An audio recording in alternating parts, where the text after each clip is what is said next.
All right, we are live. This is lead gen, shirt gen number 2, and we're going to talk about lead magnets and ads. So let me just get to it and share my screen over here. Perfect. So if you remember, there was kind of 3 steps that we were going to go through on these, and one was to make a Facebook ad. Perfect. Then the next one, make a Facebook app, or if you wanted to, you could easily make a landing page, I guess.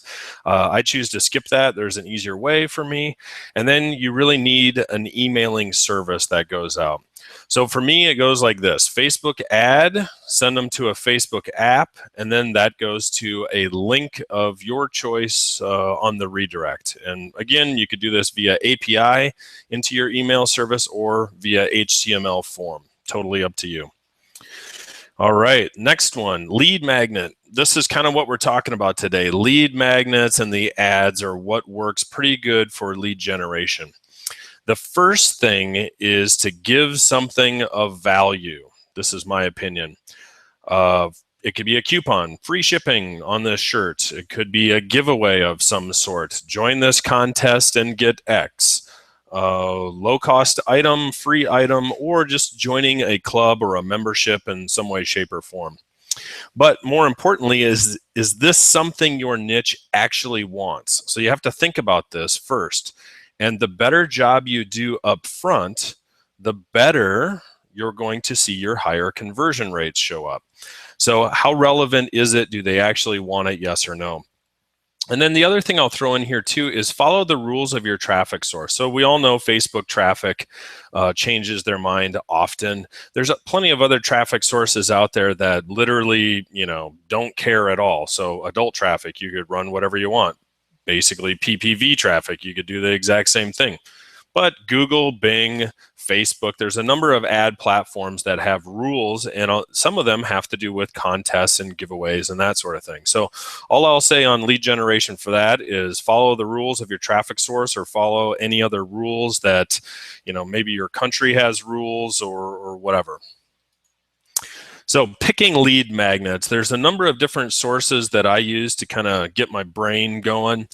First one is Pinterest. I love Pinterest for both shirt ideas. I love it for lead magnets. You name it, it works pretty darn good. We'll take a look at that shortly. I do a lot of Facebook graph searches as well. You can make an ebook to give away.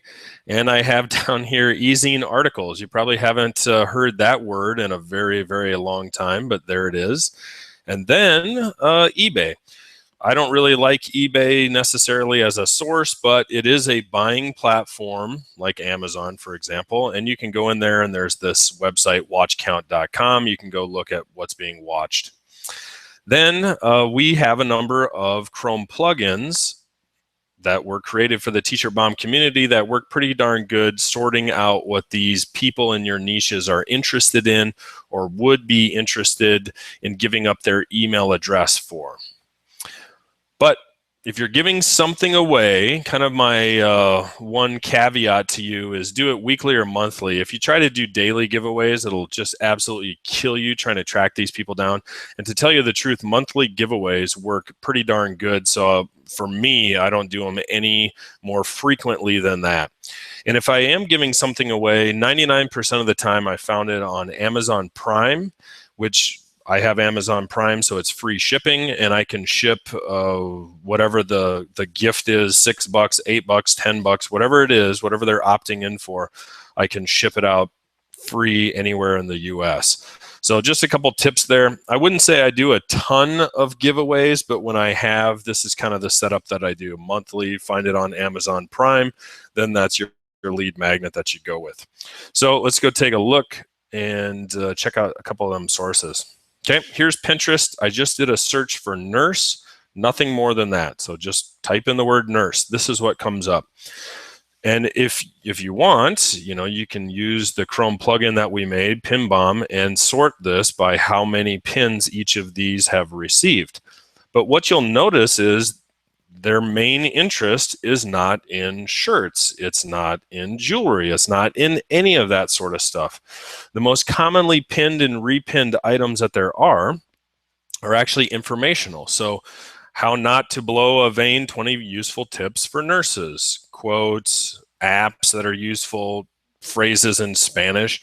So could you check these out, this article out? Could you then create your own version of it, hopefully better version of it, and have a lead magnet that your audience wants and will opt in for? Okay. Another one of the tools that we've come up with is Search Bomb. It's a Chrome plugin as well. It does a number of different Facebook searches.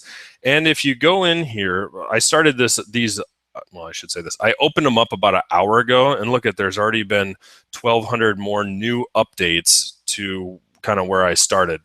And what did I use up here? Free shirt. And so you'll see, as you roll down, you'll see a number of things that are for free that people are giving away. You can quickly and easily figure out what other people are doing or giving away to their audiences and groups. It's not perfect. There's always some other ones thrown in there, but let's use our brains a little bit. We can search for other things besides free shirt, right? So this is using the term giveaway. Here's some giveaway. Enter this. It's worth 125 bucks, I guess. I don't know. Maybe, maybe not. Giveaway ends in 4 days. And you'll notice, enter, share, and win. Okay, well, happy hour giveaway. If you just go through here, you'll see exactly what's being published on Facebook, shared on Facebook, and kind of what's roaming around. Again, for 1 hour, there's been 2,300 new updates on the term giveaway. So if someone ever complains to me and goes, "Oh, I can't find ideas, I don't know what," I'm like, whoa, whoa, whoa, whoa, whoa, whoa. There's almost too many ideas for you at any one time. It's just the way it is. Okay, this one, yeah, about 2,300 updates. This one is the word contest. Okay, so people entering different contests. And you'll see, I mean, every once in a while, this was a basketball contest, so it's not exactly relevant. But, you know, the fact remains, end of summer photo contest, liked and shared to get into this one, you know, whatever it is. Now, the other one I mentioned was easing articles, and this this site is funny because it's a SEO strategy from about 2002, 2003. And what this site is high quality articles written by all these various people on any topic in the known universe. And you'll have to look at the terms of service, but the idea of easing articles is that these people want to be recognized as professionals or writers or whatever. And as long as you keep the article intact and you have the backlink back to their site and blah, blah, blah, just follow the rules. They make it really easy. You can use these articles for your own use. Okay, so could you find 10 articles on nursing, ding, ding, ding, ding, ding, and put together your own ebook or lead magnet? Yep, probably. And I'll go back to this. Follow the terms of service. Do it right. Do it correctly. Do it with whatever your traffic sources rules are as well. And then this other one we mentioned was watch count. And this, you'll see I just have a keyword pulled up, Pitbull here. And there's a number of different things that people are watching. Well, does this give you any ideas of what's of interest in the Pitbull niche? Looks like stickers and signs, right? There's another sticker. Never seen that before. Anyway, you get the idea, right? So it's a matter of going out and just doing very simple research. I mean simple. Do not spend your time at all on this, and you can come up with really good lead magnets. All right, so the next thing is the ad. You have your lead magnet. This is what you're going to give up. It's something of value. It's actually something good. Don't give away crap. Do something good for your list. It's kind of the start of your relationship with them. So if you gave them something good to start with, guess what? They'll probably care about you. If they open it up and it's garbage, well, maybe they don't open your emails anymore, right? So a little bit of this, a little bit of that. But what's working now? Photo posts for me. This is exactly what I'm doing today. Guess what? Subject to change. Why? Facebook, right? But I'm doing photo posts that are website conversion or PPE targeted. And then I also am doing some right-hand side ads as well. It kind of depends on when I kick that off, but right now website conversion and PPE are working great for me for lead gen, and I'm doing them via photo post, and I'm putting a triple link stack underneath in the comments area. If you want to, reply to people's comments and have them opt in if they didn't get in. I mean, comment marketing it's a decent source of either shirt sales on your shirts or leads opting into your list. Some tips: exclude people that have joined, whether it's via the app connection. I'm going to show that on the next page, or if you're collecting these folks up in a website custom audience, the people that convert, well, turn it into a negative audience so you aren't targeting them anymore, so they don't keep seeing your ad over and over even though they've joined your group. Believe me, this is huge. It's really going to help out in your conversion rate. And then what I do, I just mention it because I do it, I couldn't tell you if it's better or worse. It's like an organizational thing for me, but I use a separate business manager account for lead generation. So business manager, you can have 3 accounts. For me, I just have one dedicated to lead generation. So I know when I enter that account, I'm looking at leads, and it kind of makes sense to me. I keep a separate one for shirts, a separate one for this, a separate one for that. Since Facebook lets you, why not, right? For me, it's organizational more than anything. All right, I talked about this on the last page, but exclude the converters. And this is in Power Editor. I'm pretty sure it shows up in the normal ad manager, but I guess I'll let someone else figure that out. This is how I find it. You just go into your targeting and the ad set, click on the targeting, and down at the bottom, it's defaulted to all. Just click on this advanced connection targeting, and let's read it. Enter your page, app, or event name. So whatever your Facebook app is that you're opting these people in with, you can type in the name here and either include or exclude. And what I do is exclude them. So if they're connected to that app, I exclude. I also do it up at the website custom audience level. So it's kind of a double whammy that I'm making sure these folks don't see the same ad over and over, even though they've opted in already. All right, what's working now? Again, here for me, it's being direct. Do you want this? Join now. Would you wear this? It's just punchy and short, and let your lead magnet do the talking. If you did your work there, your ad really doesn't have to do too much work. It's just displaying it and showing it to them. So back to if you have water in the desert, you're kind of the king. So if you find a good lead magnet for your niche, guess what? The work's kind of done. And for whatever reason, I see tons of ads that just don't ask people to click. I always ask them to click. Click here now. Click now. Click today. Click here. Whatever it is, I just ask them to do that simple task. What I don't do, and it kind of drives me nuts when I see it, but you'll see people putting on contests where there's 57 different rules. And I found that when I'm direct and punchy and just ask them to do one thing, my conversion rate goes up. So don't do this. Hey, do you want this lead magnet? Well, step 1, like the post, share with 3 friends, comment you love it, email your mom, and you'll just see 27 steps that these people try to put into their ad. And to me, it's not needed as long as you're doing the work ahead of time. All right, scaling tips. For me, what works, and this is with lead gen, but start out, get some conversions so your conversion pixel is warm, and then you can widen out your targeting fast. And so maybe you start with some precise interests that you know are just rock stars on t-shirts and convert like crazy. Well, those are the people we want to have opting in anyway, right? So might as well start with those. But once you get some conversions, you'll find that lead generation, there's many more pixel hits. So to create a hot pixel, it's very easy to do. I mean, really easy to do. And so when you do that, you can widen out your targeting and just start dropping in broad interest left and right. No problem, no issue. Or that's the way it works for me, I should say.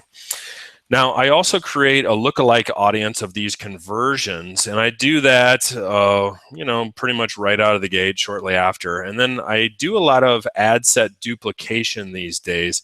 And the reason is these smaller budgets. I found there's all sorts of kind of weird capping where you'll see your ROI go backwards, especially past 40 bucks, where 6 months ago we used to be able to run ads with budgets of $200 a day per ad set, no problem. And now I see it's like, man, you break 30, it starts going backwards on you. You break 40 and it about rolls over and dies. Again, subject to change. Facebook tomorrow could change exactly what I just said. But for me right now, it's more about duplicating ad sets and kind of mixing up the targeting. So sure, let's have one going to the lookalike audience. Sure, let's have one going to the broad interest. Okay, sure, have one going to precise interest. And maybe each of those are 20 bucks a day, and now you're up to $60 that you're spending per day in lead generation, and it's working and you're converting and you're happy with it, right? So this is what I'm seeing right now today with lead gen. Some of this bleeds over into shirts, but again, lead gen it's a little bit different animal, and you have to think of it that way. All right, conversion rate. This 100% depends on you, as does everything in the universe. So what's your offer? Is it good or bad? What's your traffic source? 99% of the time, it seems like we're talking about Facebook ads, but there's different traffic sources out there. Each of them have a different level of quality, right? So if you can buy the traffic cheap enough, hey, who cares what your conversion rate is, right? Because it's like a giant fire hose. Or maybe it's really expensive traffic, but it converts well, so your cost per conversion's low. So you kind of have to think about that. Your targeting. Every traffic platform has totally different targeting variables that you have to figure out and learn. What are the ads that you use, ad style, or the image in your ad, or your ad copy? That's going to affect your conversion rate. And then whatever your opt-in funnel ease is. I like them greasy, fast, slick. So you just hit a button and you opt in. And then the other thing I have here is your app call to action. So if we're talking about doing lead generation through Facebook apps, you are going to name your Facebook app. And here's an example of one. Free 20% off for biker shirts. Do you think that's going to affect your conversion rate? It absolutely does. So whatever you're asking these people to do or to get, or whatever the lead magnet is, this little bold statement is mission critical to your opt-in or conversion rate that's going to happen. Test money, I'll throw this back out to the group. There's a number of people running these tests either with the group's budget money or on their own. Either way is totally cool with me, doesn't matter. And there's probably, I don't know, 5 or 6 more slots that are open. So feel free to ping me, shoot me your PayPal email so I can send the money out to you. The only catch, and it's not a very hard one, but report your results back to the group and kind of help everyone out, learn whatever you learn from it. Hey, I got great opt-in rates. Hey, I got horrible ones. Whatever it is, just report it back. And that's about it for this segment. I'm going to do something a little bit different this time. And when I post this video inside of T-Shirt Bomb, if you would answer or ask your questions in the comments, and then I'll respond to them. And the thought there is at least we'll kind of have a text record that people can rip through and look at very quickly and easily, and just kind of get the Q&A all together there. So that's it for this one today. I'll set one up for tomorrow, and we'll talk about going through that autoresponder sequence and the email service and some of the different things you can do there. And then the final hangout that we're going to have is just going to be open mic, ask any question. You've probably played with these 3 steps already, so you may have run into trouble. And it'll just be an open mic where I comment, help you out, maybe do some screen shares and that sort of thing. But that's it. See ya inside T-Shirt Bomb.